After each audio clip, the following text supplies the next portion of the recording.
April থেকে 30 April পর্যন্ত সর্বমোট 17,153 জন অবৈধ প্রবাসীকে গ্রেফতার করা হয়েছে।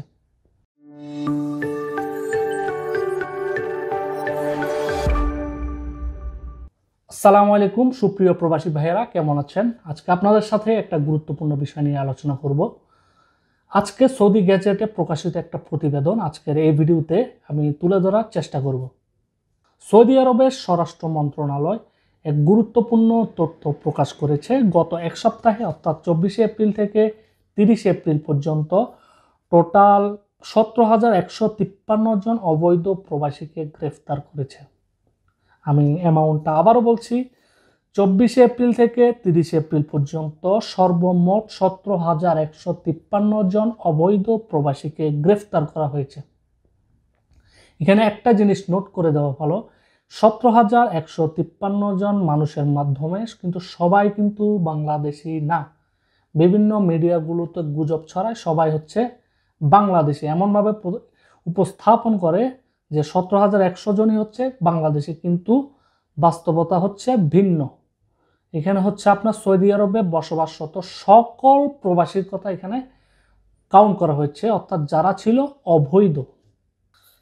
গ্রেফতার হওয়াদের মধ্যে ছিলেন 10,305 জন হচ্ছে আবাসন ও রেসিডেন্সি আইন লঙ্ঘনকারী। তারপরে হচ্ছে 3644 জন সীমান্ত নিরাপত্তা আইন লঙ্ঘনকারী এবং 3204 জন হচ্ছে শ্রম আইন লঙ্ঘনকারী। এছাড়াও 1109 জনকে ধরা হয়েছে সীমান্ত পেরিয়ে সৌদি আরবে প্রবেশের সময়। এই সৌদি আরবে প্রবেশের সময় যে 1109 জন গ্রেফতার করা হয়েছিল তার মধ্যে 62% ছিল ইথিওপিয়ান, 35% ছিল ইয়েমেনি এবং 3% ছিল অন্যান্য নাগরিক। আশা করি বুঝতে পেরেছেন। আর সবচেয়ে ভয়াবহ তথ্যগুলোর মধ্যে এই তথ্যটা হচ্ছে অন্যতম। 13 জনকে গ্রেফতার করা হয়েছে অবৈধ প্রবাসীকে পরিবহন, আশ্রয় ও নিরাপত্তা দেওয়ার কারণে। বুঝতে পারছেন কতটা স্ট্রিক্ট হলে এই কাজটা করতে পারে।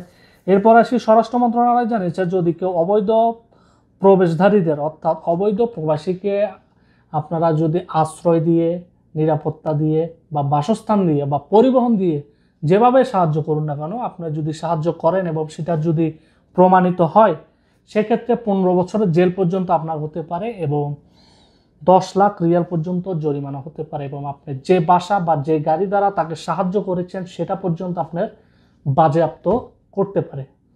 সো সবাই যার যার অবস্থান থেকে সাবধান হয়ে যান এবং নিয়ম কানুনগুলো দিয়েছে সেগুলো মেনে চলার চেষ্টা করুন। সো আজ এ পর্যন্তই, ধন্যবাদ।